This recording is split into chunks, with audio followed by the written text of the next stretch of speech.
You got it locked on Roadium Radio.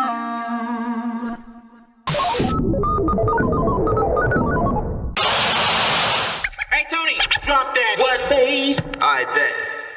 Dr. Dre in the place to be. Co-rockin' shit with my homeboy Steve. After Roadium, get stupid son. Yo, don't think that you can get none of Dre. The motherfucking doctor, the bitch hopper, the sucker motherfucking stopper. I'm fucked up, so don't mind what I'm saying. I'm just kicking it, but Steve, Tony, A.A, Susan, yo, we be choosing dope shit to put in a mix. Know what I'm saying? We kick shit like and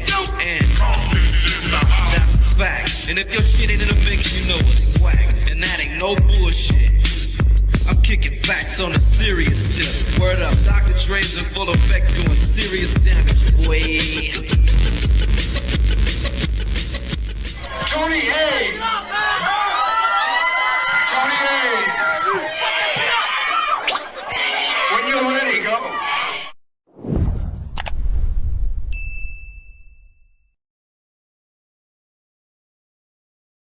Welcome back, everyone, to Roadium Radio episode 197. And before I introduce this West Coast legend, I just have a few minor announcements. Once again, continue to submit your music to roadiumradio@gmail.com. Submit your music along with some videos, if you have any, and a short bio, and we'll be in contact with you via email. Please, once again, do not send me any music to my inbox or to my DM. I would greatly appreciate if you just email everything to roadiumradio@gmail.com. Also, this Friday, Freaky Tales Podcast will be back live. Freaky Tales Podcast. Once again, tune in on Friday. So I'm not going to take too much longer with these announcements. So if I have any other announcements, I'll announce them during the break or when we come back. But before we get into this legendary book, I think it's time that we get to know this West Coast legend for ourselves. So without further ado, please allow me to introduce DJ Yella in the place. What's up, my brother? What's up, Tony? Yeah, I'm glad you're here. I wanted you here for the longest time. Really? But yes. A lot of people, when I finally posted up your flyer, were like, finally. Wow. Everything takes time. Yeah. So we have so much to get into.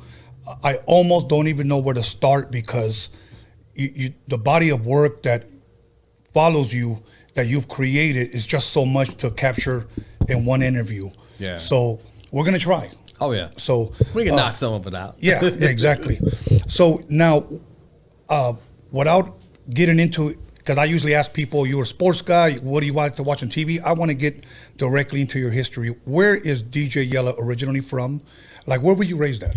Compton, all my life. You know, when I was maybe before 5 or 3 or something.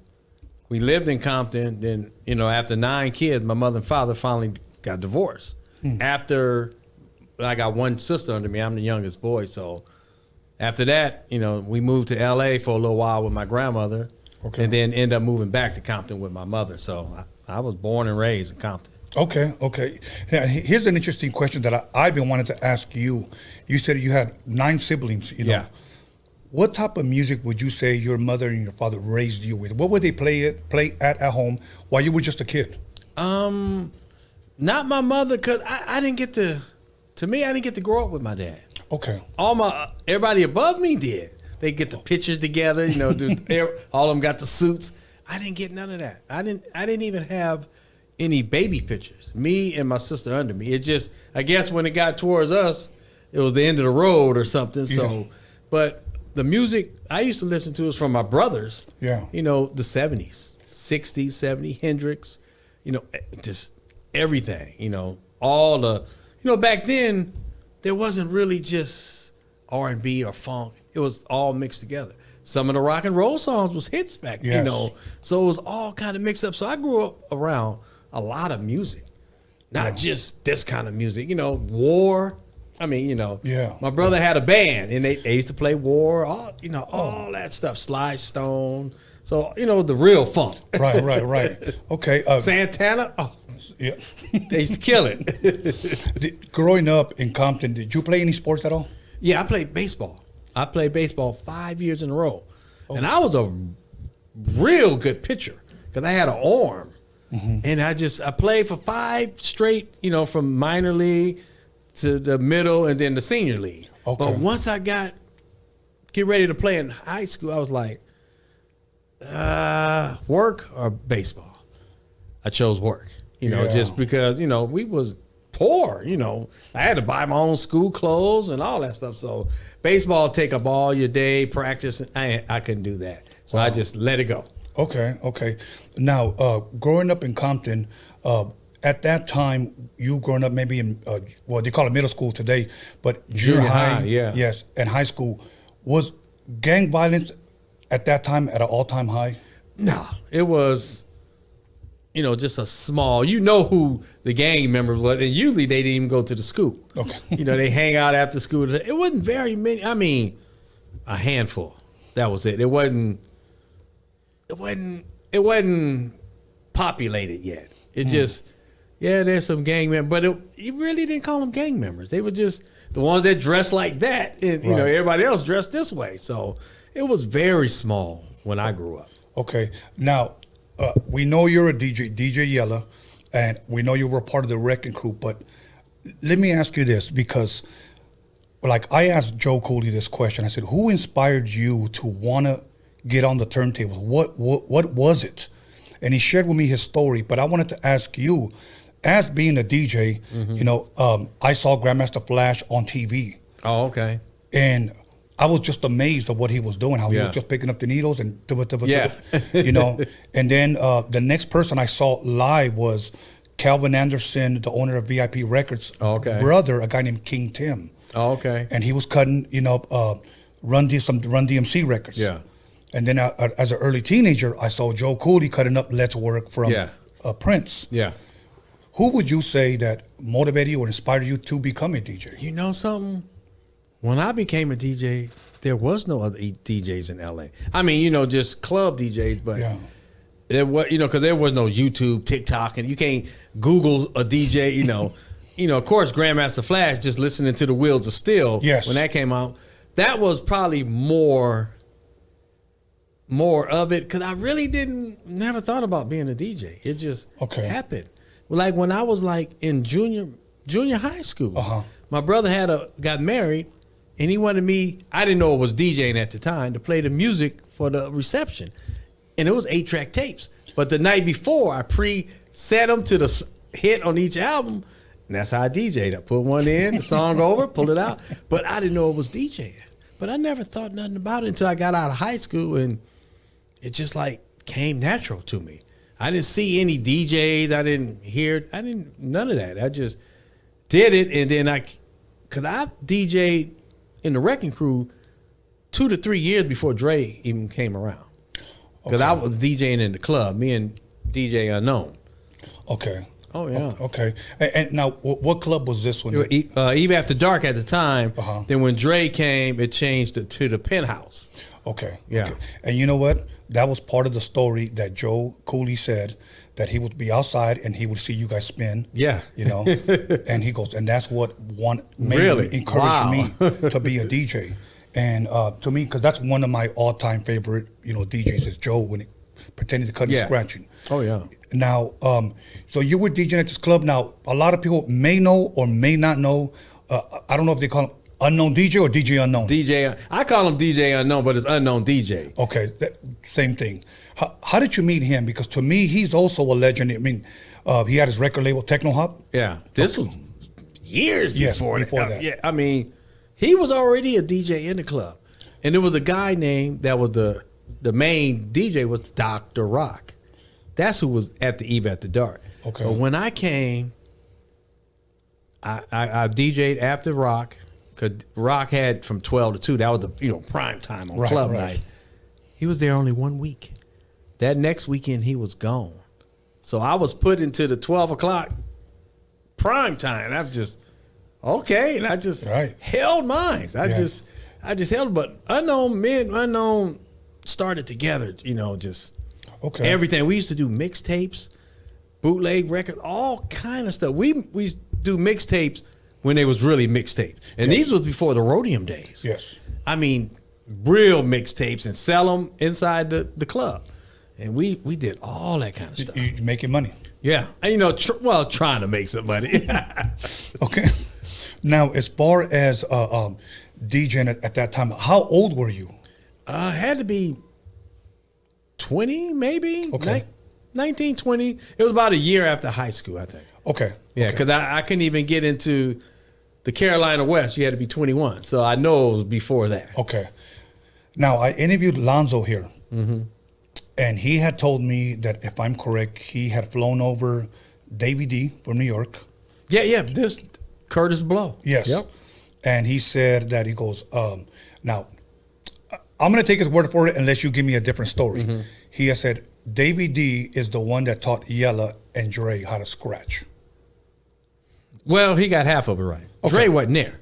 Okay. It was me and Unknown. But I looked at it because I'd never seen scratching before. I heard it on Grandmaster Flash, but I'd never seen it. And he told me, that's when he learned me, you know, you don't use the rubber mats that come on the turntable. You put a little wax paper and you put a penny on the needle, you know, so what, I mean, I was just absorbing. I'm like, yeah, wow. But yeah, Davey D, because that's Curtis Blow's brother. Okay. He taught me, you know, because they were their first time in L.A.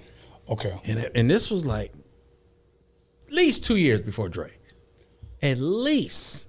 Wow. Wow. Oh, yeah. I mean, Egypt wasn't even thought of. Wow. I'm glad you're breaking all this down for us. Seriously. I remember, because we had a glass DJ booth, and Unknown would tell you this. Egypt used to be on that glass. We still got his fingerprints there, looking in there, you know. I know it was him. Wow. That's dope. So, see, because I remember, like, again, when I first saw somebody cutting and scratching, I just thought it was just like the most amazing thing I've ever seen in my life. Yeah, it was just like, I'm like, you ain't messing the record up? You know, just. Right. Because that's what goes through your mind. Yeah. You know, I messed up my brothers and sisters' records because we didn't have the little mat on the bottom. It was just an old stereo with a round knob. Yeah. So I was getting another one, bites of dust, and doing this, but not knowing that I was tearing up the bottom of the other side. Yeah. That was before, I guess, we ever came up with scratch pads. Yeah. Oh, yeah. Now, for the DJs that are watching, at that time, did you guys have 1200s already, turntables?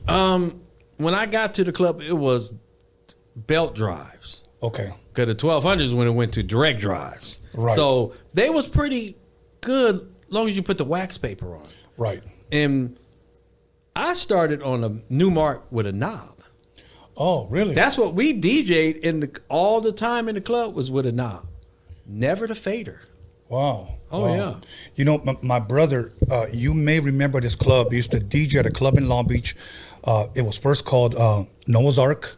I've heard of that. And then the name was changed to Infinity, and then it was changed to Grand Central Station. Oh, okay. All like on the east side of Long Beach. Mm-hmm. And the first time I ever went to a club, I was 11 years old.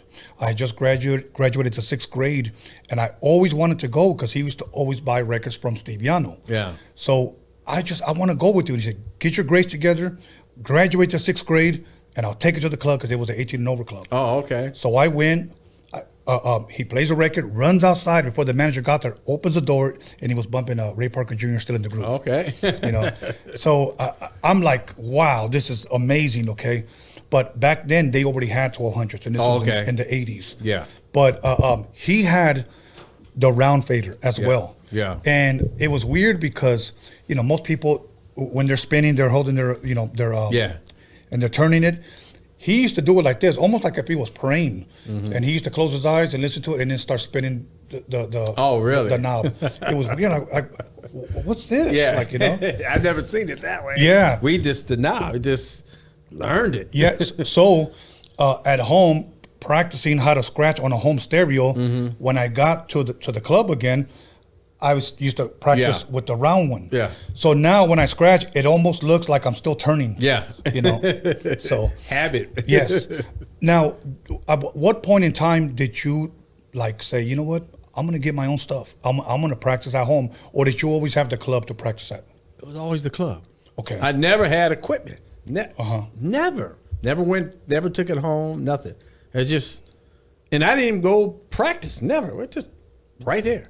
Just did it. Okay. Now, at what point in time, around how old were you when you finally met Dre, or have you had known him prior? No, I didn't know Dre. It was probably about maybe 83, 80. I don't know if it was 84, somewhere around in there. Mm-hmm. And I met Dre because I was DJing. I remember it was Friday or Saturday. And a guy from the neighborhood, big baller guy, brought him up there to battle me. Oh, to cut and scratch. You know, what? I'm like, do you know who I beat? You know, me? You know, I kind of laugh. Like, this tall, skinny kid, what? But we never battled, but that's where we clicked. Oh, we just, like brothers, it's just like instant. Right. And it just never looked back. That was the time. Wow. Now it was before music. It wasn't even music. We DJ'd in the clubs for a while. Wow. For a year. About a year or two or something like that. Okay. Is that around the time he took Mr. Postman with... yeah. That was his famous, Yeah, with Jive Rhythm Tracks. Yep. So 122. Yes, 122. So anybody that wants to know, that was Jive Rhythm Tracks with Mr. Postman. Yep. So Google that. We didn't have Google back then. You had to buy the records. Yeah. So, okay. Now, another person that I wanted to ask before we come back to the beginning or the birth of the Wrecking Crew, how did you meet, or how did you come across and meet Steve Yano? Was that pretty much with the Wrecking Crew already? Yeah, that was with the Wrecking Crew. Okay. I don't know who knew him first, but I remember Steve approached me, or approached Londo, for me to make a mixtape. Yeah, you were telling me that. Yeah. Yeah, he came to me to make a mixtape. I said, okay, he paying some money. Oh, okay, yeah. You know, 30 minutes, 60-minute mixes. Right, right. But I think I did it once or twice. I was like, okay, I'm good on that. Then Dre started doing them. Then Dre kept on doing them. That's dope. That's when they got kind of famous then. Yes. I'm like, I should have kept on doing it. That's dope. So now, at what point in time now, around what year would you say that you guys met Lonzo as far as to form the Wrecking Crew? Well, the DJs in the club, that was the Wrecking Crew. Okay. That was the production. It was called the Wrecking Crew. When we started doing music, Lonzo changed the name to the World Class Wrecking Crew. Oh, but they was already the Wrecking Crew before I got there. Oh, so okay. that just was like Uncle Jam's Army, the Wrecking Crew, LSD promote. You know, that's just how it was. That was their crew name. Right, okay. Because when I first heard of the Wrecking Crew, obviously it was Dr. Dre and Surgery. Yeah. And every DJ in LA or probably across the nation was trying to emulate those scratches. Yeah. Okay. And I give you the trick to that. We slowed the tape down. I didn't mean to tell that. Okay. Yes, we slowed it down. Oh, wow. So that's how I was faster than... Precise. Yeah. We slowed it down. He slowed it just a little bit, but not too. But that's the trick. Wow. Okay. Wow. Hey, you know what? Everybody has their tricks. That's dope. So now the video comes out. Okay. Two questions that I want to ask pertaining to the Dr. Dre and Surgery video. Lonzo's playing the keyboard, and I asked him that. I said, Lonzo, I heard you say, you know, I believe it was in the Defiant Ones. He said, I didn't know how to play anything. I just grabbed it and I just started dancing. And he goes, yeah, that's true.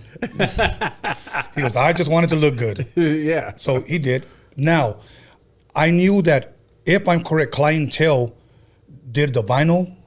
He did the lyrics. Him and Dre did them. Okay. Both. Yeah. But in the video, it was somebody else. It was Shakespeare. Yes. This was after Clientele. Well, we all had left. After a day or so, me and Dre, where we gonna go? You know, so we came back. Okay. But Clientele never came back. Clientele took a little more harder than we did. Okay. You know, we ain't making no money. But then we just came back. But see, it was meant for us to come back. Right. It wasn't meant for Clientele to come back because he ended up being a teacher. Okay. High school teacher, now a college professor or something. Yeah. Dope. Because I remember he had a record.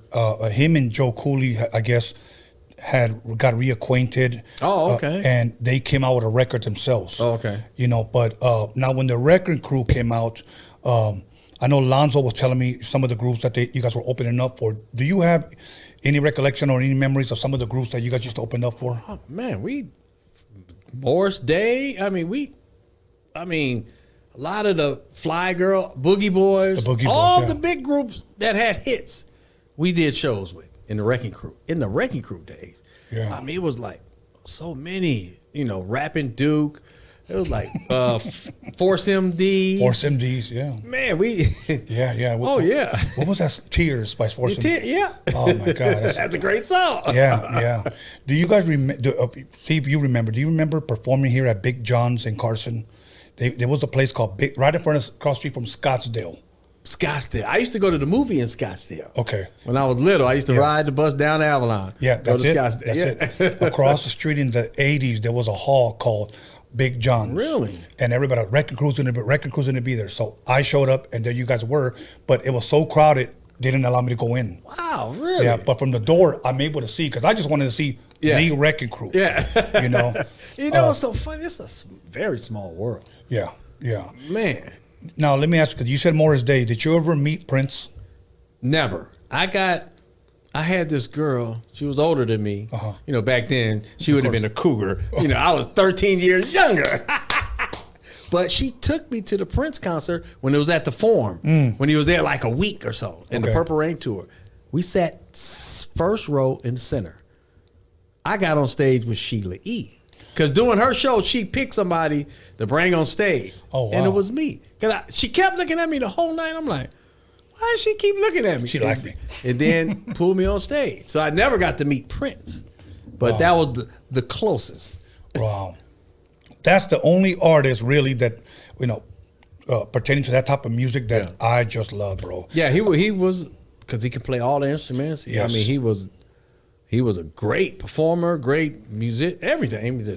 He was something else. He was hot. Yes. Okay, I'm going to ask you a question. I got to twist your arm on this one. And I hate doing this, but I'll tell you who my choice is after you make yours. Michael Jackson or Prince? Prince. Nah, I ain't into Nah, Michael was cool, but Prince was the lover. Yes. I used to have the purple. That's why we wore that kind of stuff in the Wrecking Crew. It was for the ladies. It wasn't trying to look hard or suave. No, it was about the women. Right. Now, the Wrecking Crew genre, as far as the style of music, is it safe to call it electro funk? I think it's electro something. Okay. Definitely. I never heard it called that, but that's what probably would it be. Okay. Because it came from Kraftwerk. Yes. Even Soul Sonic Force bit off of Kraftwerk. I mean, to the T. Yes. TransUnion or whatever that song is exactly the Planet Rock. Trans Europe Express. Look it up, you guys. I'll tell you another one. I don't know if they were from Japan, but they had a dope song. Yellow Magic Orchestra, and the song was called Computer Games. During the break, wasn't Kraftwerk? No, it wasn't Kraftwerk, but it was called Yellow Magic Orchestra, Computer Games.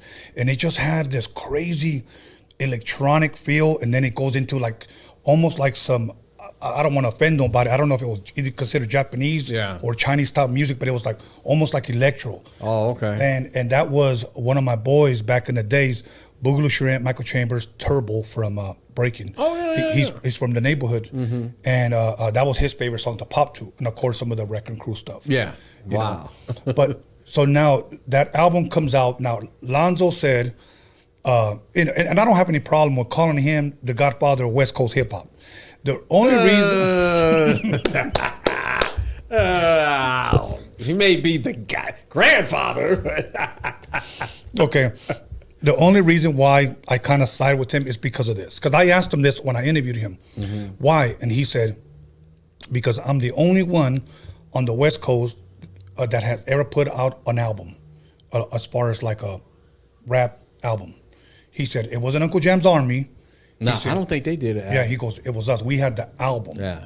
So I thought, it's okay, well, maybe that's cool because, Yeah, Toddy T, none of them. Yeah. Spade, none of them had albums. Nobody. Yeah, but the Wrecking Crew did. Yeah. So he gave himself that title. I don't know if you saw on Facebook where him and General Jeff were going back. Oh, really? No, I didn't see it. Oh, man, they were going. But you're the grandfather of West Coast.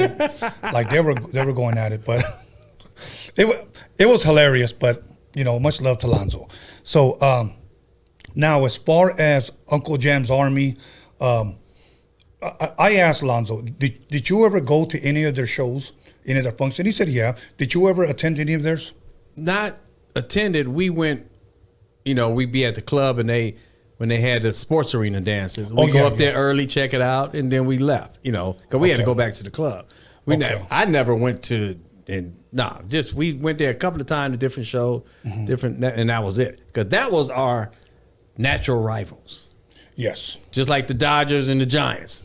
Right. Just natural rivals. Okay. I hated them. At that time, Yella, on the turntables out here in LA, when I say LA, encompassing everything, was there any DJs that could have hanged with you back then? I mean, all of them. I mean, Egypt. Okay. This was before Joe Cooley. Right. Definitely before. Yes. That's more the newer school. Okay. But old school, but newer than I mean, wasn't that many. Had to be Egypt. Oh, the Glove. The Glove. The Glove. Yeah. So yeah, I interviewed him here as well. He had a lot of great history, and he threw a couple of rappers under the bus, which was cool. But he was like, "Oh, that guy stole our sounds," But now, what, if any, for the producers that are out there listening, what were you guys using to create the Wrecking Crew album sound? What drum machines were they? We used the Oberheim system, the DMX, Okay. the DSX, which is the sequencer, and the OB8. The same thing Prince used. Oh, okay. But Prince used a Lin drum. We used the DMX. Because they had a DX, which just was a little bit different. That's what Arabian Prince and them, Bobby Jimmy, they used the DX. But we had the DMX. And the sounds was, you couldn't sample. It was already in there. You can tune them up and down, but that was the Wrecking Crew all in the early days sound. All of them. Surgery, all that was DMX. Wow. So there wasn't no 808 machine at the time. The 808, it was in the Wrecking Crew day, but when we used the 808, we had got the rolling, I think it was rolling 500 sequencer. Right. So we would sequence, well, that's when we graduated to the SB12. We would sequence the SB12 and the 808 together. So we had little tricks. Yeah. Not sample it, we played the actual one. So we did all that kind of stuff. Even before the NWA day, we doubling the kicks up, 2 drum machines, and the sequencer to play the keyboard, all that stuff. And the thing about it, you had to learn all this. Yes. You couldn't go to University of YouTube. Yeah. No Google. Nothing. Yeah, you just had to learn it. I remember when Steve had brought me the 12, and I was sharing this with you earlier, when I say the 12, the SB 1200, the manual was like double this. Oh, yeah. And I'm like, Steve, I ain't reading that, bro. I ain't reading that. We never read it either. Yeah. He goes, well, I'll just take you to Dre's and he'll show you. And I was like, okay. And I'm still all starstruck because to me, that's Dr. Dre, the Wrecking Crew. Yeah. But so now the album comes out, and now, did you ever find out if that album ever went gold or platinum, the Wrecking Crew album? I doubt it, but it made money. Okay. That I know. Well, if not the first one, the last single, Turn Off the Lights. Turn Off the Lights, yes. Because that's when we finished that song, that's when we left. So we never performed that song. I remember, we skipping up to the NWA days. I remember doing a show, early days of the NWA, and the Wrecking Crew was on the same bill. So me and Dre went to the promoter and said, hey, put them after us. Because we went in the audience to look at them like, who's playing us? And it was funny. We sitting in the stands like, that's us down there. That's like, it was weird. It was just like, I was like, wow. Wow. Okay. So now, Michelle A had came out with her own movie or her own TV movie, I guess. Mm-hmm. And then in the movie, I guess it shows that she met Lonzo in some clothing store, I guess. And then that I don't know. Yeah, and then he brought her to the studio to sing Turn Off the Lights. Well, Mona Lisa was her name that sung on Lovers, the original one. Okay. And then rapped in Romance or something on the Epic album we did, it was Mona Lisa. So when Turn Off the Lights came, we wanted Mona Lisa. Right. But she was nowhere to be found. So it was meant, like, this little voice, until she sing. I'm like, oh, okay, she kind of sound like Mona. Yeah. And then that's how that happened. She was not meant to be on that song. Wow. If we could have found Mona, we would have had Mona. But it just turned out that way. Wow. And around that time, how old was Michelle A, if you remember?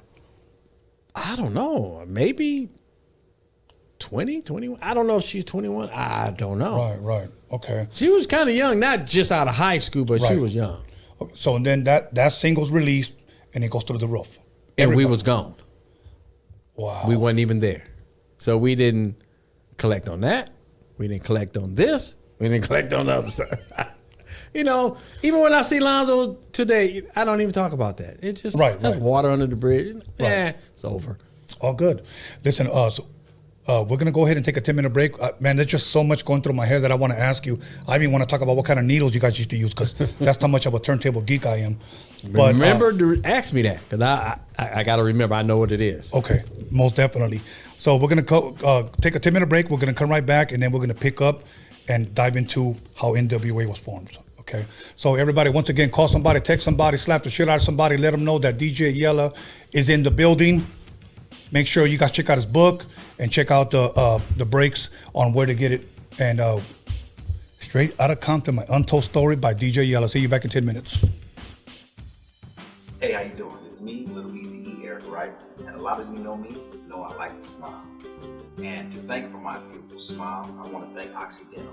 That's Occidental Hollywood. So check this out, for all your dental needs, be sure to come to them, because they'll be there to take care of you. That's Occidental Hollywood. Check them out.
Call somebody, text somebody, slap the shit out of somebody. Let them know that Roadium Radio is live up in this biatch.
Houston, 1 2 1 2.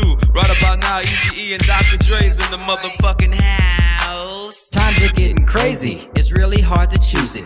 The Roadium's a spot to get funky, fresh music. Easy motherfucking E and my homeboy Dr. Dre. MC Ren is in effect, and you know we don't play. The Roadium is hitting, but you know you can't leave until you get a deaf ass tape from Steve. Oh Steve, oh Steve, oh Steve, just give me just one more tape. Oh Steve, oh Steve, oh Steve, just give me just one more tape. Oh Steve, oh Steve, oh Steve, just give me just one more tape. Oh Steve, oh Steve, oh Steve, just give me just one more tape. Yeah, man, I came all the way down to the Roadium swap meet, man, to pick up one of them NWA tapes, man. And I talked to homeboy Steve down there, man, and he said I'm fresh out of tapes, man. How the fuck you fresh out of tapes, man? He said cause they selling like hotcakes and shit, man. Got my man going down. Hey, Mom, what's for dinner?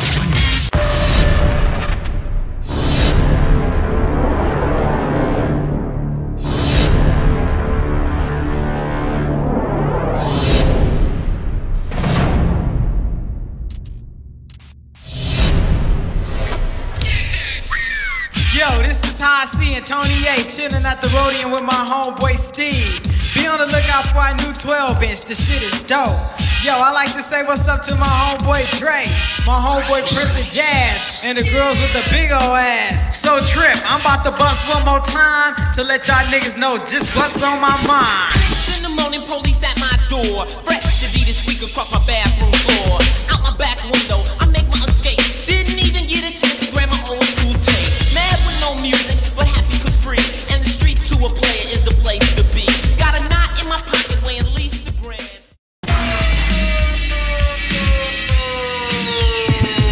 Ice Cube getting dumb at the Roadium with the funky drum, and you know my man Steve can get some. With a fool like Tony A when he plays stupid dope shit by WA. You wanna spray? Dumb motherfuckers, no doubt. And sucker DJ. Get the fuck out! Tony A. What did you say your name? What did you say? Tony A. I have won 1 million battles. Lights, cameras, action, sound. Give me that mic, I'm about to go down. Thinking of a master plan.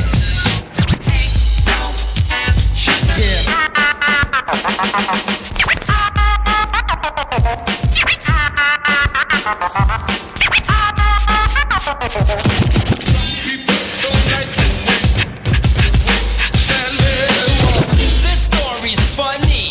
I met this girl and she had money. Hey Tony, Drop that. What, bass? I bet. my name is the Croft, the C-R-A-W-F-O-R-D, the poet high C. Tony A, the wizard, just as cool as a visit, picking out his tongue, stabbing pussy like a lizard. Ooh, so sorry, homie, I didn't mean to say that. Steve is in the house, come on, won't you play that funky dope beat? You know you gotta throw me some Stanley ass Croft coming straight from the Roadium. You are now about to witness Tony A. Get funky. Tell her where you from.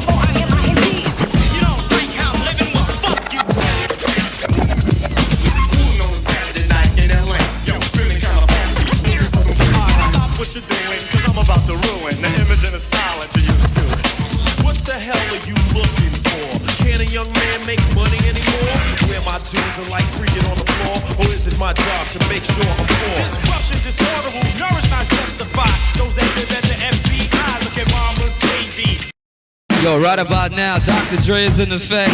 Cold tearing shit up with my man Steve at the Roadium swap meet. And we here to lay it on the line. To all them sucker niggas out there claiming our tapes and shit, we just got one thing to say. Never catch you doing your ass is mine. Never catch you doing your ass is mine. Never catch you doing your ass is mine. Yeah! Now my name is Dr. Dre. Now my name is Dr. Dre. Now my name is Dr. Dre. Now my name is Dr. Dre.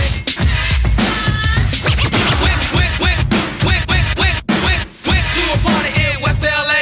Wanna learn a new dance, that's what you say. Well, here's a new dance that can't be matched. So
Welcome back, everyone, to Roadium Radio, episode 197. And once again, go out and order your book. We're going to give you all the details on where you could order it. And he will be making another special appearance where you guys could go meet DJ Yella and also get a book signing, buy the book, support him.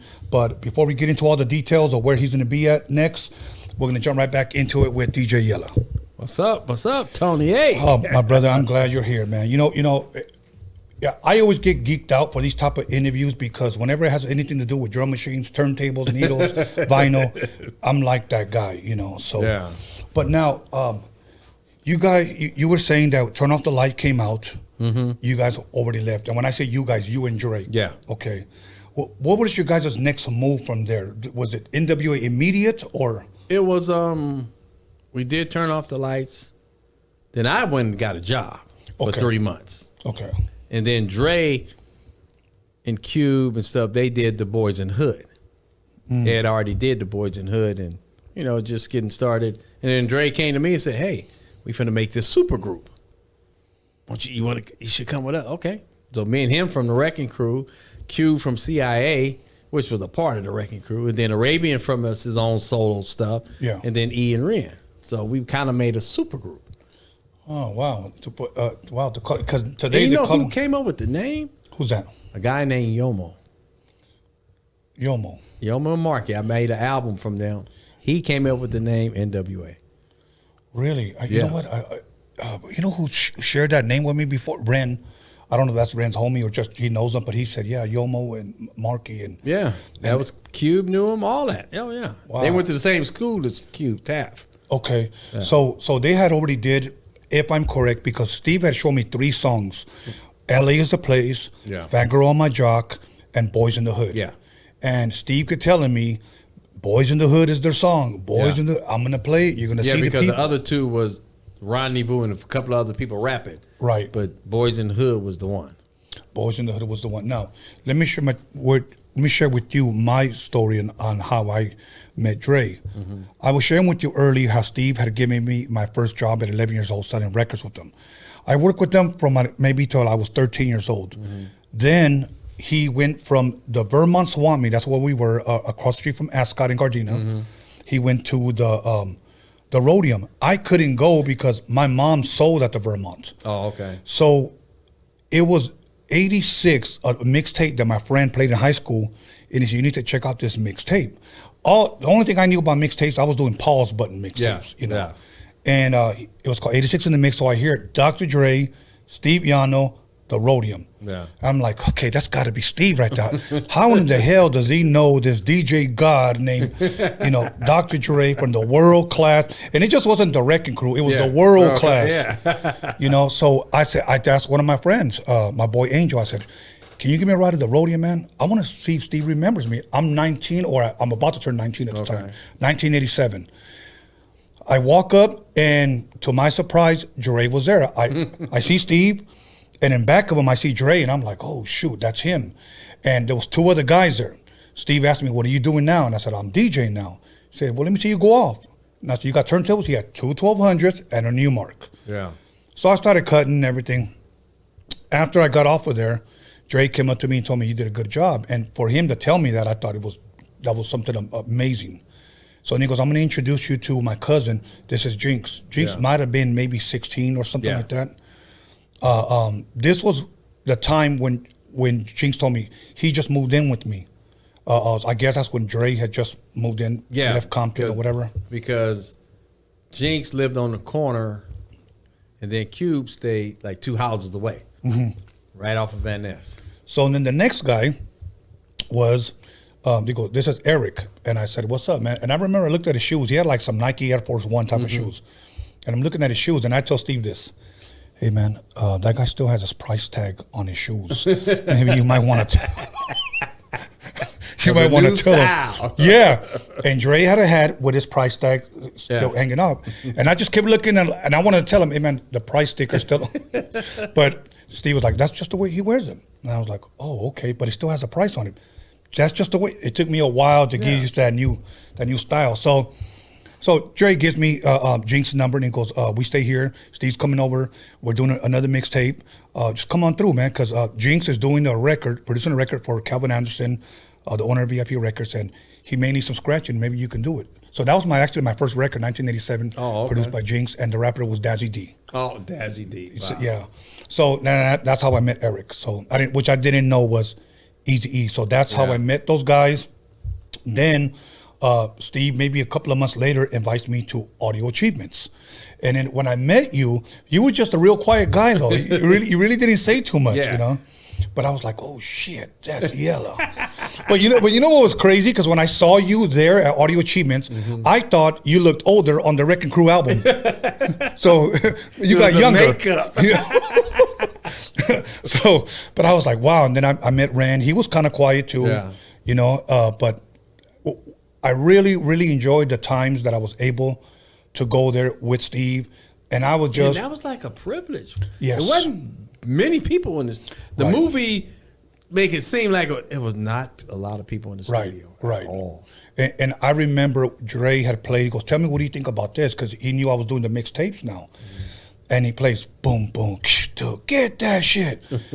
Oh my God, dude, I felt the chills, you know, because I'm going to say it this way, and I'll speak for myself. Nobody in the world had ever heard anything like that. Yeah.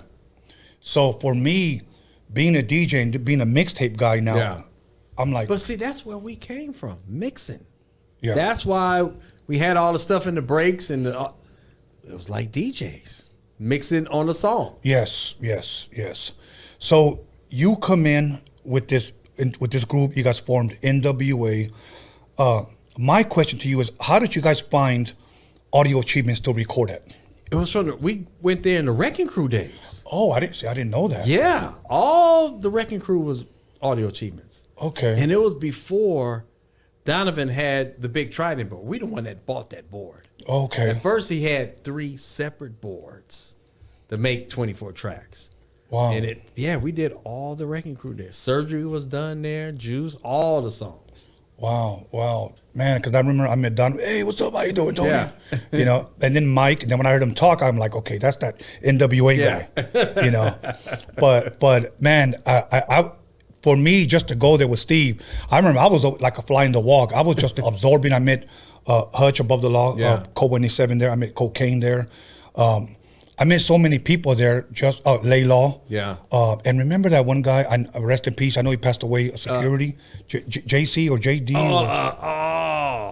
I know who. Yeah. Him. Man, I can't believe I can't remember. Yeah.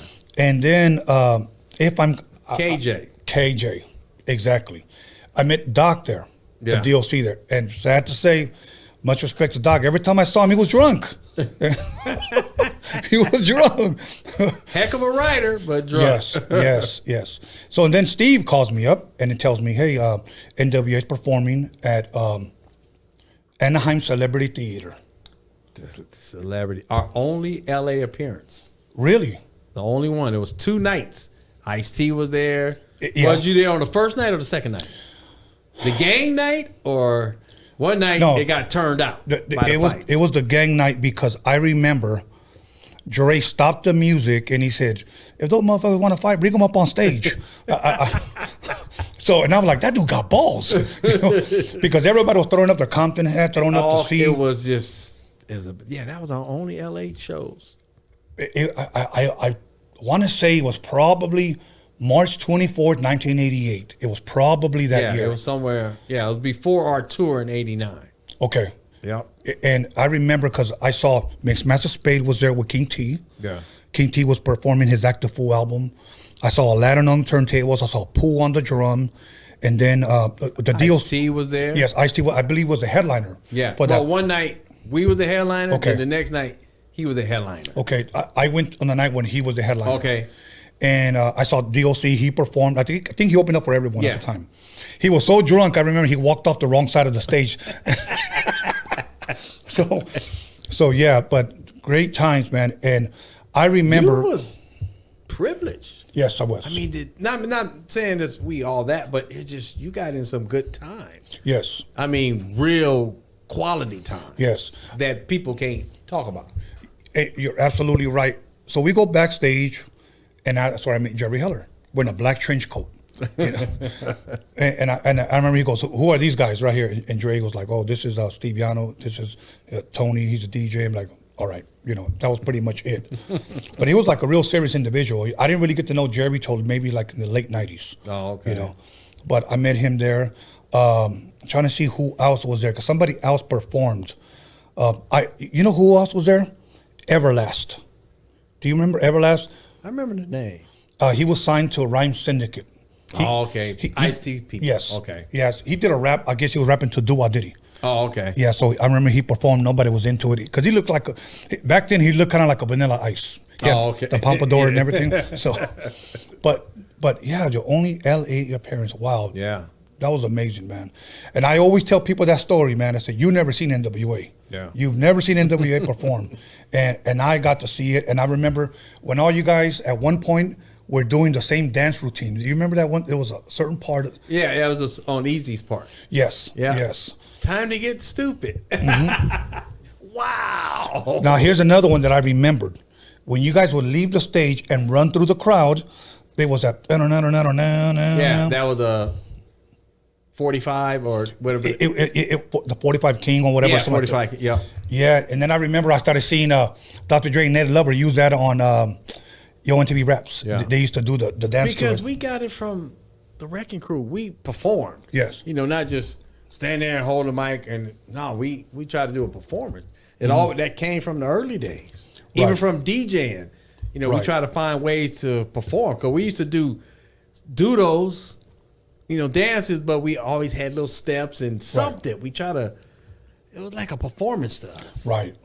Now let me ask you this, Yella. And this is probably a played out question, but I have to ask you for these fans. Did you know at that time that you guys were in audio treatments creating this magic that it was going to change, I guess, music forever? You know something? If we would have thought of that, we wouldn't be here talking. Because we just went in as trying to make a few bucks. Not the idea of a gold record, gold single, double, triple platinum, movie, Hall of Fame. We never thought of nothing like that. Songs that'll be still new 30 years later. We just went in, did what we loved at the time, and that was it. It was the music. Right. And the thing about the music, we did it the way we wanted to do, not for the radio, this and that. Cause we didn't do nothing for the radio. We made radio versions, right? But we didn't. We just did our thing. That was it. But we never thought, oh, we sound like we might be something. To me, we never felt like stars. We felt like stars in the Wrecking Crew day DJing.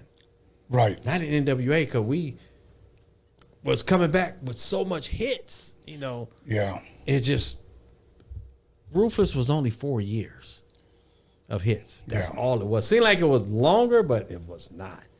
Right. I mean, because, okay, when I think of Ruthless, okay, NWA, the Eazy-E album, I think of the Michelle album, I think Above the Law album, JJ Fad, the DLC, and then I think a little bit of the All in the Same Gang. Well, that was just the one song. Yeah. That was after Cube left, and that was it. Yeah. And then I was there another time when Dre had played for me 100 Miles and Running. Oh, okay. Yeah. And here's a little crazy part. I don't know if he ever used it or not. He was asking Steve because he said, hey, you know what? There's a song by Cash Money. They're out of Philadelphia, and it's called All the Ugly People Be Quiet. That's what it was called. All the ugly people be quiet. Okay. And that's supposed to make everybody yell. Yeah. Okay. Well, at the very end of it, they dropped a clean 808 where the music ends and it just goes boom. So Dre goes, hey, man, I want that record. And me being an early CD collector, I said, I have that single. And he said, can you go home and get it? And I said, well, Steve gives me a ride. So we came to Wilmington, drove back to Torrance. He took it out. And he goes, I'm going to play it. I'm going to sample it, all right? I never got it back. But later on, he said that he used that 808 on 100 Miles of Running. Remember that part where it's just... that long... Yeah. So I don't know if he ever used it or did he actually ever use the actual 808. But we sometimes we sample stuff. We were sampling the 808 a lot, too. Especially in the 1200. We had more sample time. So now, I know some of the famous NWA samples... where if people that are familiar with the Ultimate Breaks and Beats, Impeach the President. Yeah. Funky Drummer. Yep. And there was one more that Dre used to love to use. Impeach the, the instrumental to Roxanne Shante, Payback. Listen to, I'll play for you during the break because when I hear that, I hear Gangster, I hear Dope Man. Yeah, you can. You know, and I listened to that, man. And then when he used Funky Worm. Yeah. Oh, yeah. That was the first time that we ever heard that type of sound, at least that I knew, on record. Yeah. You know, on hip hop, on rap. Yeah. Oh, yeah. And then later on, MC Breed made that popular. Oh, yeah. But it was. It was that song? Yeah. That was that. It was just. Now, let me ask you this, because that was a 4-bar loop. Yeah. Did you guys just ride the record or did you guys sample it? That was roll the record. Okay. Yeah. Now, for those of you that don't know what that means, when you ride the record is you hold it, you tell them, go ahead and press play and record, and you hit it, and you try to keep the record on time. Yeah, because it was a live drummer, and it moves, the time moves. Yes. That was amazing. But you know something? It might have been a 4-part sample. Okay. I think so. Okay. I think it's a 4-part. Could have been. And if it was the SB12. Yeah. Okay. Now, another time, because when I went in there to record that song, I'm Not Your Puppet, with High C, it was a 4-bar loop. It was an oldie loop. That's when on the couch, right by the here's the turntable and the mixer. Our emulator. It was $10,000. That's wow. The emulator. Because the emulator, that was what it sample is now. Yeah. You can sample a whole song. Wow. Matter of fact, when Bootsy came into the studio, he was going to do Hollywood Squares. I got his actual masters. Now, when we say Bootsy, for the fans' sake, Bootsy Collins. He came to L.A. just for that. He didn't fly. He rode the bus or train or something. But I got his original 2-inch masters and mixed it, and then I sampled all the instrumental parts. And E was supposed to do a song, but we never did the words. Yeah, I had the instrumental to that. Wow. So that's where We Want Easy to Track was. No. Okay. We played that one. Okay. But it was another one. This was after Dre was gone. And Boosie came into the studio. And I mixed it because back then when you use them old tapes, you get one run. So, because all the stuff will come off of it and be on the wheel. Yeah. So I got one pass and I sampled all the parts. Oh my, that tape is sitting somewhere. Wow. I'm going to tell you another one that they played for me. It don't matter, just don't bite it. Yeah. Did you hear the original? The one, if Herbie Hancock. And you guys he called us in the studio and Dre talked to him. He wouldn't let us use it. He would not let us use that song, so we had to redo it. Wow. He had played the original for me, and I thought it was weird, like it was a weird one. Yeah. But I was like, okay, I like it. But and then when it actually came out, I was looking for it. I go, that's not it. Yeah. And couldn't use it. Yeah, I couldn't use it. Wow. So he literally called and said no. Yeah. And explain why and stuff, his wife or whatever, because about the song, Right. Okay. He didn't let us use it. He didn't care about the money. Oh man. Now the NWA album comes out first. Well, JJ Fad, that one goes double platinum. JJ Fad single, album, gold. Okay. Both of them separate. And then Easy Does It. Now, if you look at the Easy Does It album, it's an NWA cover. Because it's all the guys, it looked like, I don't know who it was, but somebody, either Dre or E, said, let's make 2 groups instead of 1 group. So that's how I got Eazy-E, NWA. Even on the tour, Eazy-E / NWA. But it's the same group. Same group, yeah. Somebody said, double the money. Double the, yeah, you're right. Wow. Now, so the Eazy-E album drops. Did that one, well, at least in my mind, I'm talking like gold and platinum. How fast did it take to go gold and platinum? It wasn't fast. It wasn't long at all. They, boom, gold real quick. Right. And then straight out of Compton, gold real quick. Then platinum, double platinum. Right. Now, it's important for me to say that when we say gold and platinum, we're talking about record sales. We're not talking about streams. Yeah, no, the actual Yes. record pieces. Yes. And one thing that I appreciate from those days, Yella, is that we can actually open up the cassette and read the credits. A lot of people used to read all the credits, the thank yous, and all kinds. Yes, yes. I guess they don't have that no more. No, see, and that's what I miss because I used to love to go to the Music Plus, Tabo Records, Sam Goodies. You know how many people said that? They know what day, I don't know if it was Tuesday or something, when the new records come out. Yes. They go in that Yes. section, and they just read the records. It's a totally different era. Wow. Okay, now, here's somewhat of a controversial question. I don't know if anybody's ever asked you this. There's a lot of groups that form together, and it looks like one big happy family.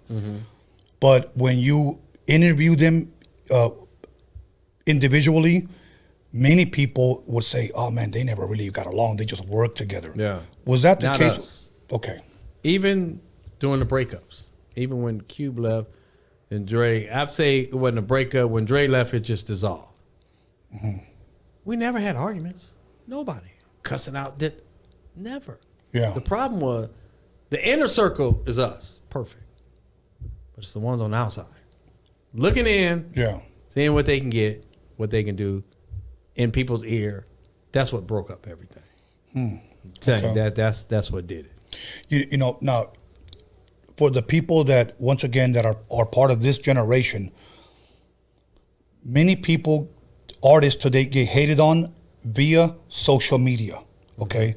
Somebody will make a post about them, oh, this guy's stupid, or this guy's whack, or this guy's goofy, and these beats are whack, or whatever. Back in the 80s, early 90s, did you guys, the NWO, ever receive any hate? Nah, none. Okay. I mean, I don't know if the East Coast like us, but I mean, we were the first group to get through New York. Because New York, they don't, you can't get in there. You got to be from there. And we were the first ones to get in there because we did a show at the Apollo. That's a hard crowd. Yes. They didn't boo us, but the B was on their lips. They didn't boo us. They say that you didn't get booed, you good. Like, man, that just, you could just feel the tension in there. Right. But after that, we got through to New York. You know what's crazy? I have a couple of close friends from New York, and when I first asked them about when they heard NWA, they were about my age. They were just like the way you were just saying right now. They were like, well, we weren't really feeling their music, and it wasn't our type of music. But like, just tell me the truth, man. What did you think? But one thing that they all say goes, they weren't whack, bro. They weren't whack. It just wasn't our music. Yeah. Whatever. It was almost like a pride thing. Like they didn't want to give it up because somebody. New York was something else. Yes. Yes. If you ain't from New York, you ain't from nowhere. Yeah, you're absolutely right. So you guys are traveling, are touring now in '89, if I'm correct. Yeah. Traveling and touring, and I remember. Correct me if I'm wrong. I had overheard Easy tell Dre that you guys were taking your own stage. Well, we took our own lights, not the actual stage. Okay. But we was taking the props, the okay. lighting, the sounds. We took that to every show. I mean, that was like rock and rollers did that. Yeah. And I'm thinking, who does that back then? Yes. I mean, it was just like, wow. We had 2 tour buses and a big rig. The big rig go ahead and it had all the lights, the boards, everything. So we controlled everything, the sound, everything. We just didn't have the stage. Right. But the stuff on the stage where E used to come out from underneath the stage and glass gates. Little glass, not even glass, like a chain link fence. So we had like 3 sections to the show. Me, Ren, and Dre come out first, and then Cube come out section, and then E come out last. So we was like, our show was 55 minutes. We was performing, not just doing it. No, we had a show. Yes, I know, because, I told this one guy when I saw you guys at Anaheim Celebrity, I said, man. And that was like the pre-tour. Yes. So that might have been 89, early, like March 89. That was like the pre-setup going to the tour. Okay, I'll find out because my friend went. This is before I knew him, and he still has his ticket stub. Oh wow! Yeah, see, he's a collector. Yeah, it's 88 or 89. Okay, You're right. And he was telling me, he goes, man, I still have my. As a matter of fact, I think he even posted them on his Instagram. Oh, okay. But I told one of my buddies, I said, look, dude, there was nothing but Crips in that day. I said, but I'll tell you what, if you didn't gangbang, you definitely would want to walk out of there gangbanging. The energy was electric. Oh, yeah. Electric. Now, I know we felt it in the crowd. I already know the answer, but I have to ask this for the fans' sake. Did you guys feel it from the stage? Oh, yeah. I mean, we just did our thing. You know, it's just so natural for, you know, it got a little too much because they start throwing chairs and. Right. Well, if there's one show that stands out of any, would you have a story on maybe a show that? I mean, like the Detroit. Okay. The movie, the police came from they had like M80s or something in the crowd. They cleared that. And they came to the stage. We ran off. But the movie said we ran and got arrested. No, we ran off and ran to the hotel. You know, I just running through the parking lot, you know. Right. So because we was in Detroit, so Canada was just a short bus ride. Yeah. So we was going to go to Canada. So we all went in there, got our bags. For some reason, the elevator was huge. We all got in the elevator with our bags. And these three guys facing the wall. As soon as the doors closed, they turn around with badges. And I said, oh, they got us. But all they gave us was a ticket. So they just didn't want you guys doing that one song. Yeah, because at the beginning of the tour, we said we wasn't going to do it. And we never did that song. We never performed that song together, except Detroit. And only Cube and Dre knew we was doing it. Oh, okay. And I remember being on stage, and I heard it. I looked up at Dre, like, and then I looked at Cube. He didn't even get halfway through the verse before they just start coming. Wow. So they were actually waiting on you guys. Yeah. Wow. Okay. Wow. All right. You know what? I have a couple of more questions that I want to ask before we go to break. We got a couple of minutes, but the second album, a lot of people may not know. You guys never toured the second album, correct? No. Not even 100 Miles of Running. Well, 100 Miles of Running, we did 2 shows that was in London. That was it. Okay. That was all. And the second album, none. We was going to, but that kind of put the nail in the coffin for the end. Because me and Dre like being on the road. That was our life, was the stage. So it was all getting set up and stuff. But the insurance, nobody wanted to insure. The buildings, you couldn't get the insurance, so you couldn't do a tour. Wow. So, and plus, we was also supposed to do a couple of shows with Guns N' Roses. I'm in Florida at Coliseum, not arenas. Right. The big 100,000 seaters. And our manager, I call him Mr. Manager. That's what I call him in the book. They wanted to give us $25,000 for 10 minutes. Back in 91. Okay. 25 grand. But our manager wanted 50 grand. And we never talked to them again.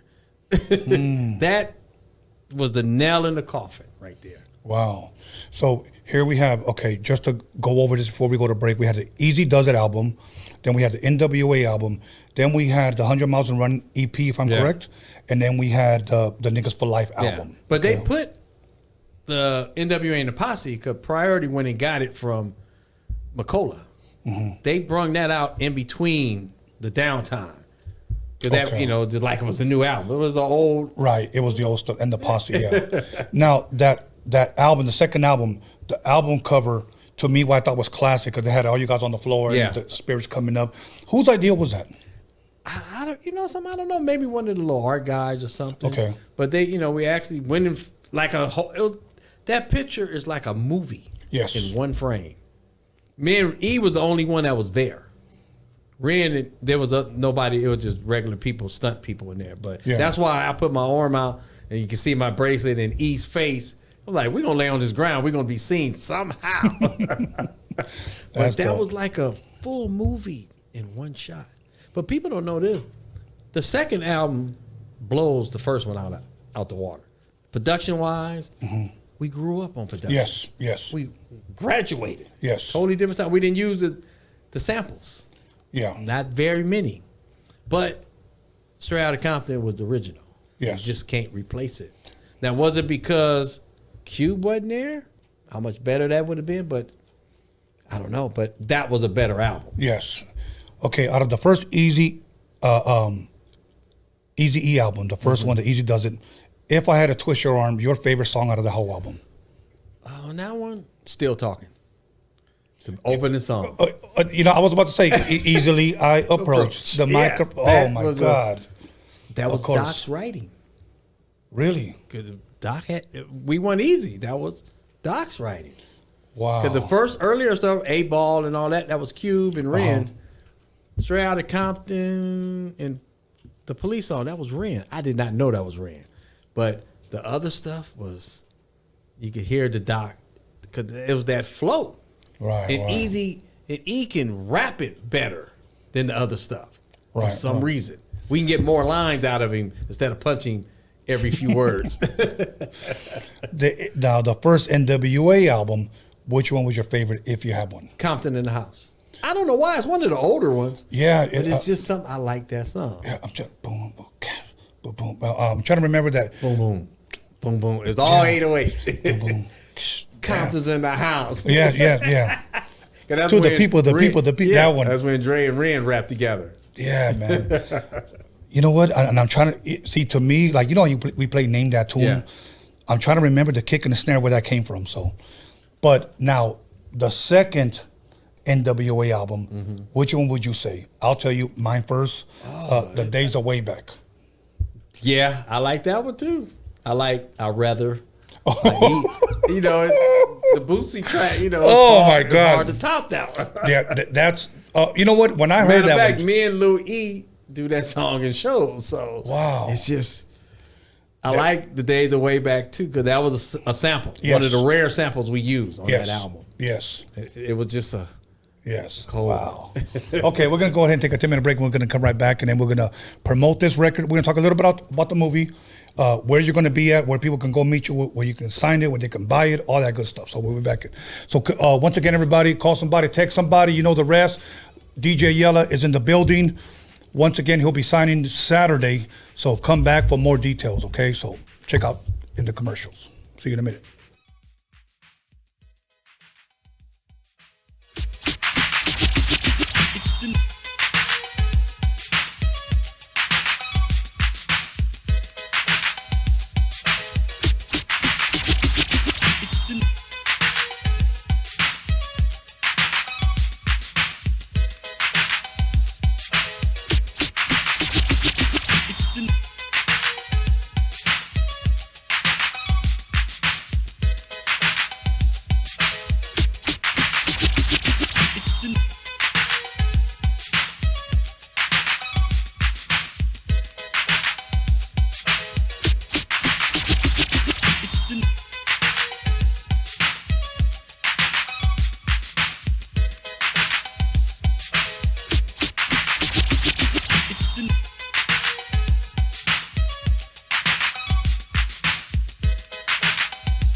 Hey, how you doing? It's me, Little Easy E, Eric Wright, and a lot of you know me, know I like to smile. And to thank for my beautiful smile, I want to thank Occidental. That's Occidental Hollywood. So check this out, for all your dental needs, be sure to come to them, because they'll be there to take care of you. That's Occidental in Hollywood. Check them out.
Welcome back, everyone, to Roadium Radio episode 197. And once again, I got my signed autographed copy straight out of Compton, The Untold Story by DJ Yella. We're going to let you guys know where you guys can pick this up, especially this weekend. But without further ado, once again, please allow me to introduce DJ Yella in the building. Tony's in the house. Thank you, my brother. You know what? For all the great memories, I was just fortunate to be a fly on the wall whenever Steve would invite me, and I want his name to always live on because I believe that the Roadium Swamp Meet was a cornerstone to West Coast hip hop. Oh, it was a big part. Roadium? Yeah. Oh yeah. I mean, it was just different. Yeah. Not the Compton Swap Meet, the Roadium. Yes, the Roadium. It was just not even the Vermont, not even the. It's the Roadium. Yes. I mean, he was around. Yes. I mean, from Wrecking Crew days, early days, he was around. So that's why I decided, you know what, his name's gonna live on, so we're gonna call it the Roadium Radio. Yeah. So here we play everything, especially we like to advertise and push a lot of independent artists. Okay, yeah. So now, I mean, man, I just wish we could talk about Spades, Hottie T, and all those greats, but that'll be for another interview. But now, Dre decides to leave when the NWA album is out. Yeah. Okay, the second one. What is Yella's next move from there? Like, what do you do? Because obviously, Dre left, and the only ones that were there, if I'm correct, was you, Easy, and Ren. Well, basically, Ren was gone too, kind of. Okay. Yeah, Ren kind of, I wouldn't say left, but he wasn't around. It was just me and E. Right. And Dre asked me to leave. He called me one morning and said, hey, he said, I'm gone. So I'm like, it's 8:30 in the morning. I'm like, he said it again. He said, I'm gone. You gonna come? And I never gave him an answer. And I was just, cause at the time, I didn't know what he was talking about. You know, gone where? Gone from the house? Or right. I didn't know you were just, I had no idea. Right. And I ended up giving him an answer in 2019. That long. And there was no answer. I was just stuck. Like a catch-22 just caught in between, like, okay, you gone. But I wasn't trying to stay with E. I had nothing against E, nothing. But I was just put in that space. So I was just here. I didn't choose to be here, but that's just the way it was. Okay. Before we switch gears up a little bit, there's two questions that I want to ask. What was, when I say the camp, NWA's reaction to when Q dropped No Vaseline? And I told him, just like the movie, it didn't look like that scene because we didn't sit around listening to it. Right. The night before they shot that scene, Q called me, said, I wasn't there. What was, I said, just what my character said. He got us. That's all was said. He made a full song about us. We never made a full song. We made pot shots and this and commercials, but he made a song. So that's all it was. He got us. And that's why they put it in the movie. Right. And we didn't think nothing else about it. Did when in the movie it depicted a part where Eazy-E seemed like he was putting NWA back together. How true was that? He talked to Cube in New York, and I think he talked to Drake, but that was as far as that I heard about it. Oh, okay. But Ren came back around, and we did a few Easy songs. So I thought we was about to start, but that was it. There was nothing after that. Okay. And, I mean, I don't know if you want to talk about this part, but towards the end of Eazy's last days, did anybody know he was sick? No, not at all. I mean, he had bronchitis. I didn't even know he had that. That might have been like a month before he went into a small hospital in Norwalk or something. I think he was coughing a lot in the studio one day. And that's basically why he went to the hospital, for the bronchitis. And they found out. Because I didn't know what he was in there for. He never told me. He never wanted me to know at all. And when I talked to him for the last time, I was shooting a movie. I did adult movies for 15 years, 350 movies. Oh, wow. But I was shooting one in his house in Norwalk, and he called me on the phone. He said, "Watch yourself." I'm like, "Oh, okay." I'm in front of a scene. I'm like, Right. "Okay, watch yourself." And he said it again, and that's basically all we talked about. I'm like, but I didn't put two and two together until after I found out he had AIDS. But that's what he was trying to tell me. Watch yourself with the girls. So he was trying to warn me, but he didn't tell me all the way. Right, right. I don't know if he was too embarrassed or it just, just something he couldn't do. Did you ever go see him in the hospital? I didn't, never. Okay. I didn't even know he was in there at all. Wow. The first time when I talked to him, which was a month before, and then the last time when he was in the Cedars-Sinai, he didn't want me to go there. I don't know if he just couldn't see it or, like in the movie, it had my character come in there and talk to him. Right. When I came into the hospital to see him, he was already in a induced coma.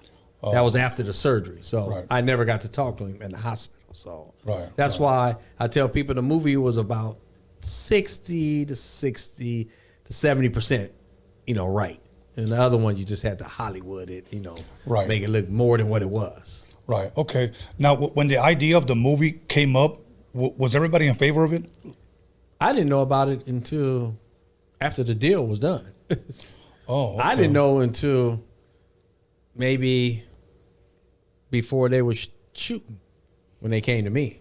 They came in and said, well, we don't have to pay you, but we want to be nice. And I'm like, okay. I'm like, all right, whatever, Oh, yeah.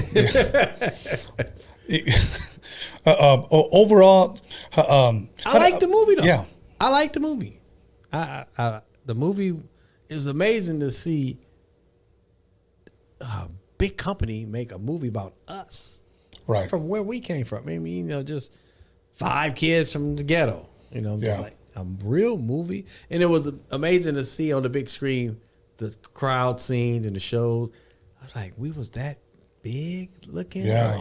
Just living it, it was just work. But seeing it, it was just like, wow, that was pretty good. I'm like, wow, we was like that. How did you like the guy that played you? Oh no, he nailed it. He's a good actor. Yeah. And that's what they wanted to do with the movie. They didn't want well-known actors because then if they played a part, this guy played in this and this. They wanted real actors, but unheard of kind of actors. Yeah. So the thing was, the story was the star. Instead of focusing on this character being in this movie and stuff. And they played great part. Like Jason played E. He played that part. Yeah. He played that cute, son. I mean, he played his daddy. They all played their parts. It was great. What about home where they played Jerry Heller? What was his name? That's a great actor. Now that's a good actor. Yes. And he played that part. I remember going to see it at the movies. Okay, and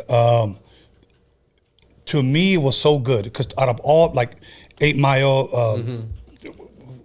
Hustle and Flow, Notorious, and Get Rich or Die Trying, all those NWA movies was my favorite one. Okay, when I saw it in the theater, I thought it was so good that I forgot that I was watching a NWA movie. I thought I was watching somewhat of a rap 80s movie. Yeah. I got lost in that's how good I thought it was. Yeah. And of course at the very end, it killed everybody in the theater when that Easy-E thing, when he passed away. But last question about Eric, where were you when you finally found out he passed away? I was at home, and my buddy first called me, my buddy Big Man.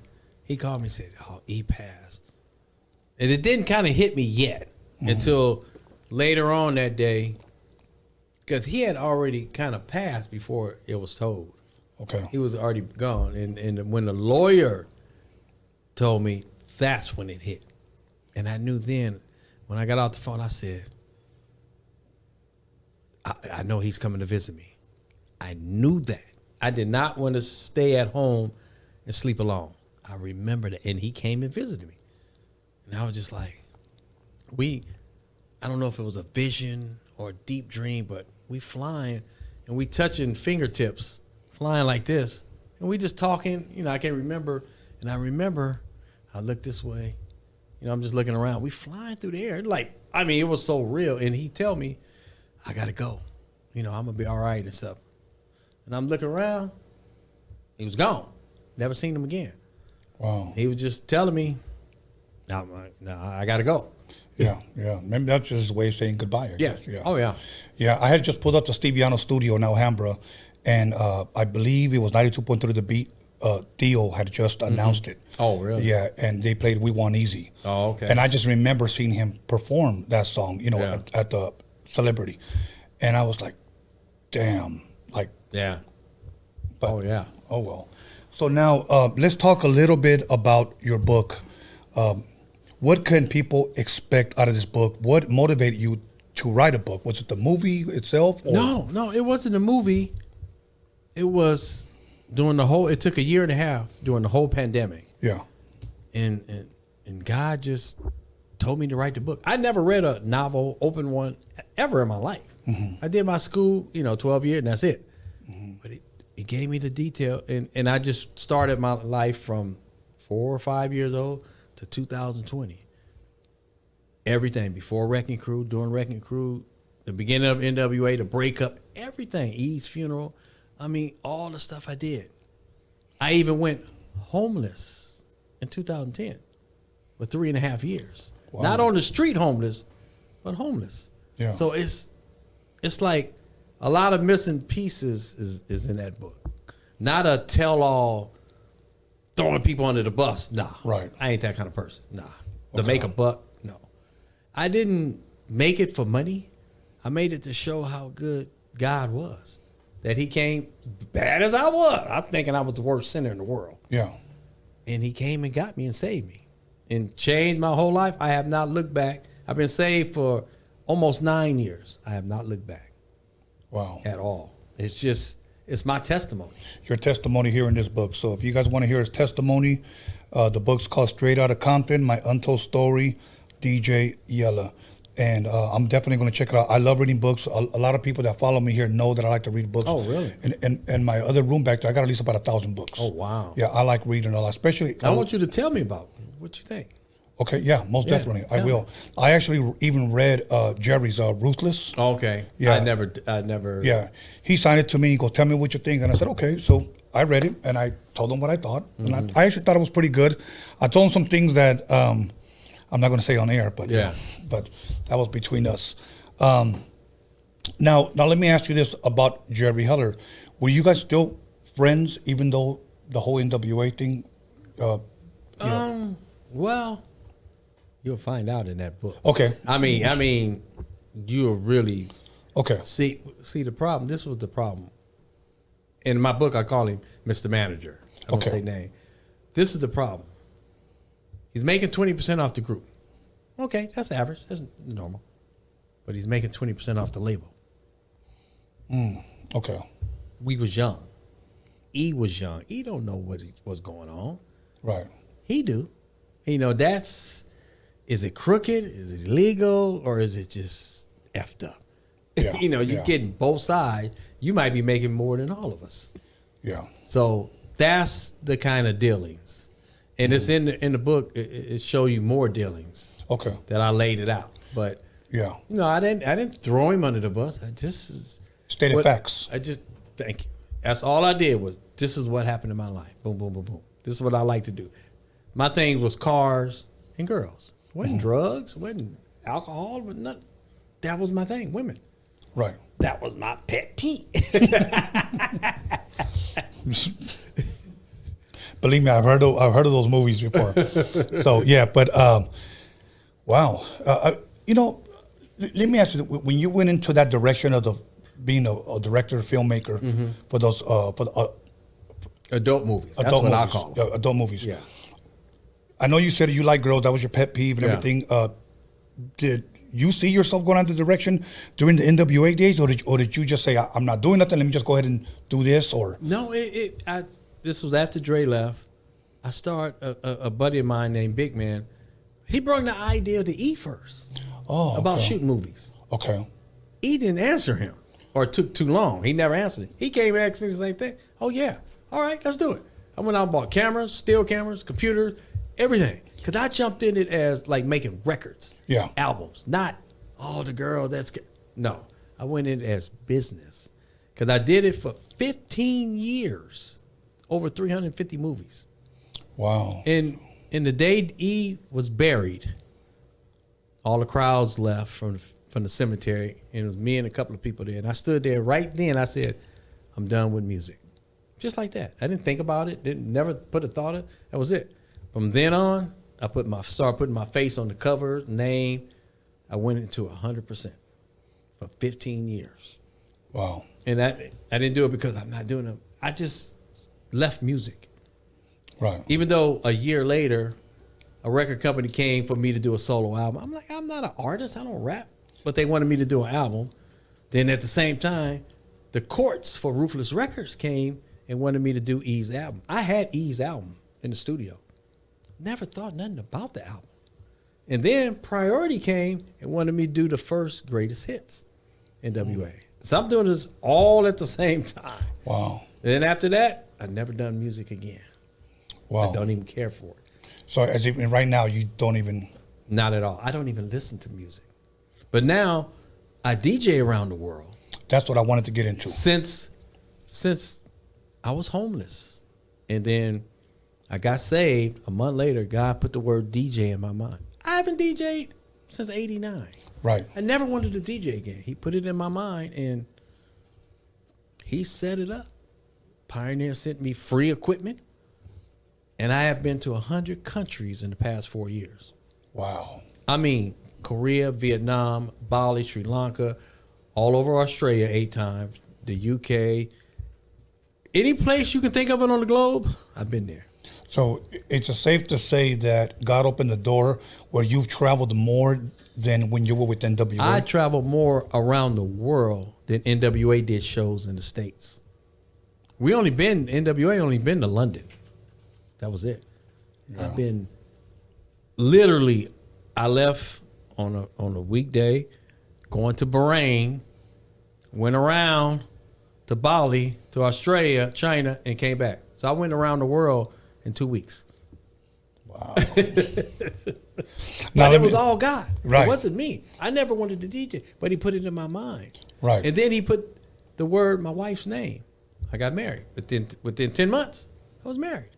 That's awesome. That's why the testimony. Yeah. Just to show even, we all were sinners. You know, one day, it's in our blood. You know, we cannot stop being sinners until we die. That's the last. But he did it all. That's awesome. That's awesome. I'm glad you're sharing that, man. I had a couple of guys that have come here and have shared their testimony, and I'm glad that they do that because it shows their boldness for what they believe, for their faith. You know. Yeah. Now, dumb question, but I have to ask: do you enjoy the DJing around the world? Yeah, I mean, because it's like I'm like an actor. I perform only for an hour. That's it. I go on stage, cut the switch on, cut it off when I'm done. Okay. I mean, the traveling part is hard.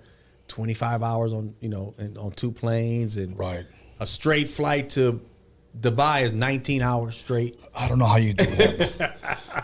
You walk around, you sleep. That's it. That's it. You eat. That's it. There's nothing else. You get breakfast, lunch, and dinner on the plane. Yeah, see, I couldn't do that.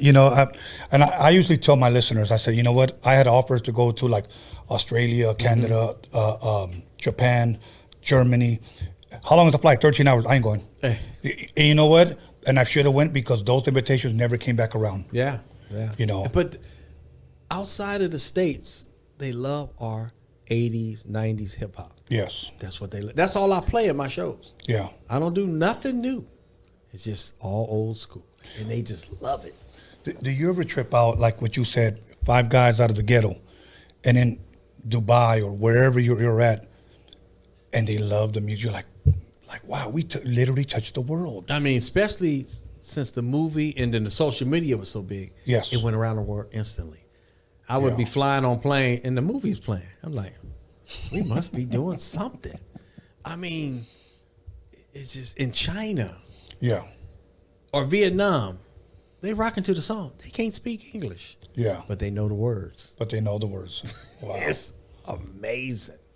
Wow. The United States is small. Yes. Yes. The club life outside the States is huge. They are really into it. The lights, the sound. I mean, it's like concerts sounds inside these clubs. Wow. And if I'm correct, does Little Easy, does he travel with you? Yeah, some of the show we did quite a bit all over our show. We did a lot together. I mean, he just reminds me of his daddy. Yeah. His mannerism, his hands, like, I mean, just like his daddy. He's a little bit bigger than his daddy, right. but he looked just like his daddy. Okay. If you have I guess a funny story or a good memory that you have of Easy, what would that be? I didn't like ride. Well, this was the early day in the McCullough days. Okay. E had a Samurai, me, Dre, Ren, and Cube. Not Cube, because Cube was at school. So E, Dre, Ren, and me. We ride with E. This was the day of the pagers. Okay. So we going from Compton to Santa Monica or wherever McCullough was. It took us 3 hours to get there because he stopped at every phone booth when his pager go off. He had a pocket full of change in his car. As soon as it goes off, he stopped. And we just sitting in the car going, we could have just killed because there wasn't no cell phone. Right. And many times, who's this? And that's when it was phone booths everywhere. Right. Wow. Okay, I have to ask you a question because this question was actually emailed and he did it smart. He emailed this question and he said, nobody has ever asked him this out of all the interviews that I've seen. Really? Did you ever meet Toker from the Brown side? Oh yeah, Toker was the guy. Okay. Definitely. Okay. Oh yeah, Toker was cool. I mean, Toker was Toker. Okay. Nobody to mess with Toker. Yes. Let me go ahead and see if I could bring up that question properly. He said, ask him if he got to know or work with Toker and Brownside, and also did he ever produce any tracks with them? No, I never did. Okay. I never worked with him. Okay. But I seen him many times. Okay. So I already know between the two of you, there were many story memories. Okay. But yeah, that was it. So hopefully you got your answer. No, they've never worked together. They didn't meet. Yeah, but had great respect for him. Yeah. I mean, E had great respect. I mean, Brown and Black was together. Yes. That's just how it was. Yes. Today it's the jail system that separates it. That's what's doing it. It is. People don't really understand that, but it is. But Yeah. we was together. Yeah. Because think about it. You've been around all this stuff. Yes. People can't tell stories inside an audio achievement. I know.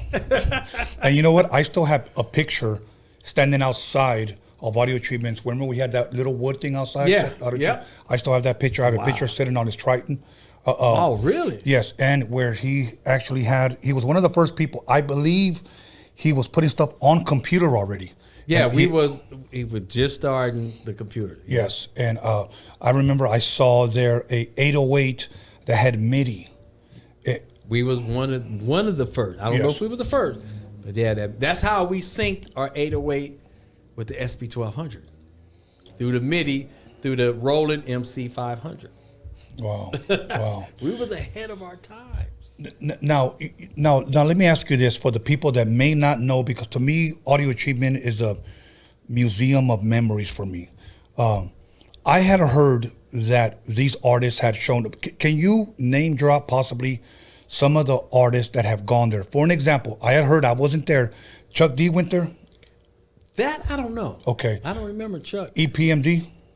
I don't think no East. Okay. No, okay. I think it was like the Hammers and everybody on, because All in the Same Game was made there. Okay. All of them was made there. Okay. It's just, but see, the thing about Audio Achievement is something special. The tape machine we recorded on, I think in the 70s, big rock and roll groups recorded on that same machine. I can't remember. Donovan used to tell me the groups. I mean, like Deep Purple, them kind of huge group. Wow. They recorded on the same machine. That machine had history. I just can't remember the group names, but it had a sound. It was something else. He kept that machine. It was old, but he kept it in great shape. Yeah, I remember he used to tell Steve that. He said, like, I don't have to buy new equipment. I just fix it. I upgrade it. He said, something's broke, I fix it, you know, whatever. Oh, yeah. But Steve Yano had, there was a video clip that, he made a whole movie because when we were there recording. Mike Sim was playing bass, Donovan was engineer, and we were trying to get out of there because you guys were going in. And there was a part where Eazy-E walks in and then you walk in. Oh, and really? Steve actually recorded you guys. Oh, wow. Now, here's the bad part. He used to give me VHS cassettes of all of those videos. One day, Julio Cesar Chavez is fighting, so I throw that tape in there, and I said, I'll get another one from Steve. So I just recorded over that one. I got another one, Mike Tyson's fighting. Wow. You know, so Steve's no longer here with us, and I no longer have those tapes. Wow. But they were all audio achievement recordings of us in there. Oh, wow. So now I just have to live with them here. Yeah. So, but okay, so now please let us know where you're going to be at this Saturday. This Saturday at the old Fox Hill Mall. Okay. It's called Westfield Culver City Mall. I'm at Malik Books doing a book signing. So you can come down and get your book signed. Bring some records. Don't bring 35 records for me to sign, but not a record crate. Yeah, but I'll be there signing. You can get the book at Amazon. Okay. And you can get autographed books from my own website, DJYella of NWA.com. DJ Yella of NWA.com. Okay. Once again, Fox Hills Mall, Malik. It's called Westfield Culver City Mall now. Westfield. Malik's Books. Malik's Books at what time? 2 to 4. 2 to 4. So if you guys want to meet Yella, buy his book, get an autograph, take a picture with them, get your record signed this Saturday. Yeah, because you got to come early. I'm going to have T-shirts with the books. Oh, that's the only time I only made a certain amount, so got to get there a little early. You got to get there early, or go to his website, or I don't know if you answer too many DMs on Instagram. I'm the only one that I really do I answer my Facebook all the time. I am the one. Okay, are you more active on Facebook or Instagram? Kind of both. I don't be on them all the time, but I go check every other day. I go check my DMs all the time. Okay, great. At this time, if there's anything else you want to promote or possibly any shout outs you want to give, let's do it now. I mean, it's God. That's why I wrote the book. Okay. I mean, because without him, none of us be here. Yeah. He created all of this. And I just said my testimony, I didn't never want to write a book. I never thought about writing a book. And it's detailed. Yeah. I mean, people are shocked. It's really detailed. 93,800 words. 93,800 words. Make sure you guys go Saturday, meet him, take a picture with him, bring your records. If you got a shirt you want signed, or if you want to get a shirt, you got to show up early. Between 2 to 4, it's the old Fox Hills Mall, guys. So Malik Books, if I'm correct. Yes. And it's an honor. Roadium, I mean, you keeping it going. Thank you, my brother. Thank you. Roadium was a part of our story. Yeah. Big part of our story. It didn't get in the movie, but it was a part of our story. Awesome. I know that for a fact. Awesome, my brother. With that being said, I want to thank you for giving me the honor and the pleasure to interview you. It truly is an honor and a pleasure. There's a question. Someone dropped $10. Okay, go ahead and give it. He said, does Yella still talk to Donovan? Does Yella still talk to Donovan? I seen him at the NAMM show. Usually the NAMM show was in January, but they changed it now. Yeah, I think it's June now coming up. Yeah, but I seen him there one year. I was like, Donovan. And then I seen him at the movie premiere and stuff like that. Oh, okay. Okay, awesome.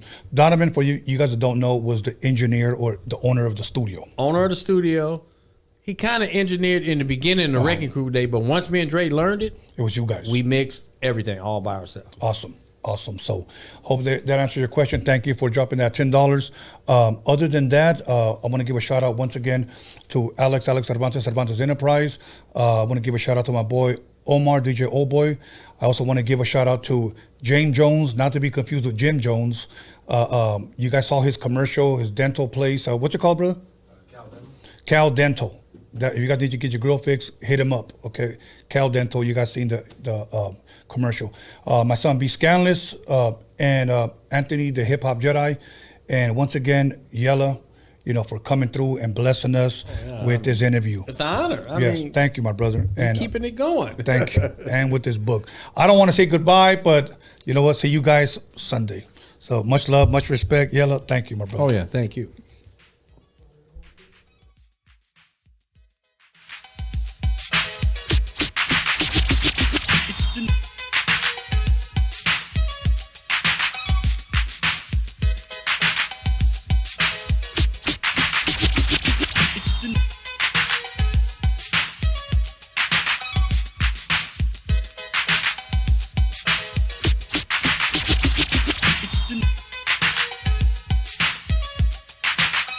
You got it